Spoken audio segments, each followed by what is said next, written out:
दोस्तों, हकीम लुकमान के बारे में आप सभी लोग जानते ही होंगे कि हकीम लुकमान अल्लाह के नेक बंदे थे और अल्लाह के वली थे।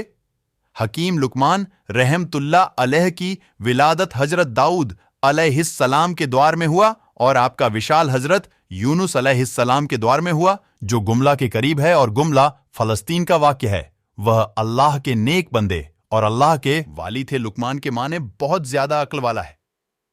आपके नाम में हकीम आता है और हकीम तबीब को कहते हैं। अल्लाह ताला ने हकीम लुकमान को हिकमत और दानाई बख्शी थी।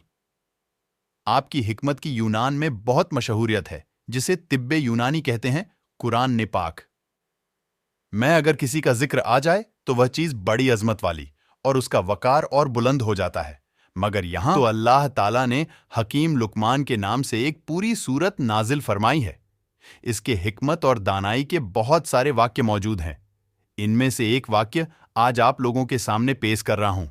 कहा जाता है कि हकीम लुकमान के दौर में हर चीज को जबान दी गई थी, हर बेजुबान को जुबान थी। जड़ी बूटियां खुद बोलकर हकीम लुकमान को बता देती थीं कि हम इस मर्ज की दवा है या हमसे इस मर्ज की शिफा लो। इस हवाले से बहुत मशहूर है कि हकीम लुकमान ने समंदर के दूसरे किनारे को ढूंढने का फैसला किया।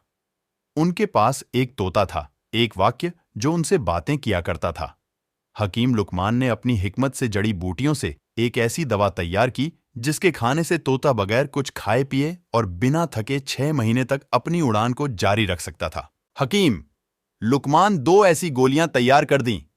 एक अपने तोते को खिला दिया और दूसरी गोली तोते के गले में बांध दिया और तोते को नसीहत की कि तुम इस गोली को खाकर 6 महीने तक बिना थकावट के, बिना भूख प्यास के उड़ सकते हो।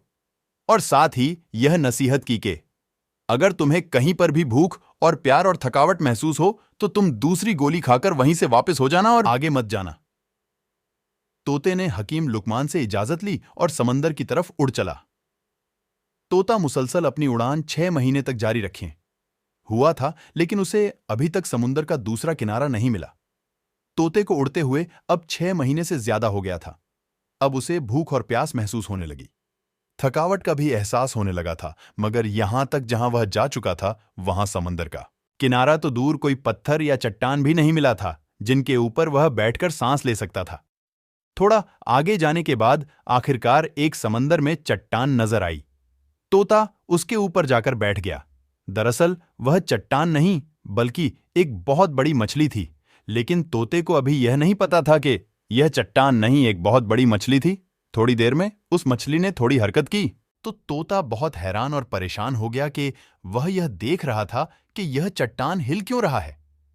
जब मछली ने अपना मुंह बाहर निकाला तो वह मछली भी इस तोते को देखकर हैरान हो गई और इस तोते से बात करने लगी। क्योंकि उस वक्त अल्लाह ने हर चीज को जबान दी थी, इसलिए मछली ने उस तोते से पूछा, तुम कौन हो और यहां तक कैसे पहुंचे? तोते ने कहा, तुम कौन हो? तो मछली ने कहा कि मैं इस समंदर की मखलूक हूं। तब तोता बहुत हैरान हुआ और बोलने लगा कि अल्लाह की पनाह, मैंने अपनी जिंदगी में आज तक इतनी बड़ी मखलूक नहीं देखी। फिर उसने कहा, मैं हकीम लुकमान का तोता हूं और मुझे हकीम लुकमान ने समंदर का दूसरा कौन है ढूंढने के लिए भेजा है। मैंने बहुत ज्यादा सफर किया है, अभी तक मुझे समंदर का दूसरा किनारा नहीं मिला और अब मैं बहुत थक गया हूं और अब मैं इससे ज्यादा आगे नहीं जा सकता। क्या तुम जानते हो कि समुंदर का दूसरा किनारा कहां है? तो मछली ने कहा कि तुम मुझे पहले यह बताओ कि तुम यहां तक पहुंचे कैसे हो। ना तो यहां पर कोई पहाड़ है, ना ही कोई जंगल है, ना ही कोई दरख्त है, पर तुम बैठकर आराम कर कर यहां तक पहुंच सके। तब उसने हकीम लुकमान का सारा माजरा उस मछली को बता दिया। फिर मछली ने कहा, समंदर का दूसरा किनारा कहां है यह मुझे नहीं मालूम, लेकिन मैं इतना कर सकती हूं कि तुम जहां से आए हो मैं तुम्हें वहां पहुंचा सकती हूं, क्योंकि अगर मैं समंदर के अंदर जाती हूं तो बहुत बड़ी मछलियां समंदर में मौजूद हैं जो मुझे खा सकती है। तोते ने कहा, ठीक है, तुम मुझे वहां भेज दो जहां से मैं आया हूं। मछली ने कहा कि तुम मेरी पीठ के ऊपर बैठ जाओ। तोते ने ऐसा ही किया, मछली के पीठ के ऊपर बैठ गया और फिर मछली ने पलक झपकते ही उस तोते को उस जगह पर पहुंचा दिया जहां से वह चला था। तोता यह देखकर कहने लगा कि मुझे तो 6 माह लगे थे वहां तक पहुंचने में और तुमने तो मुझे पलक झपकते ही यहां पहुंचा दिया। तोता बहुत हैरान हुआ और सोचने लगा कि अभी तो यह मछली यह भी दावा कर रही है कि उससे भी बड़ी बड़ी मछलियां मौजूद हैं। तोता हकीम लुकमान के पास गया और जाकर अपना सारा माजरा सुना दिया।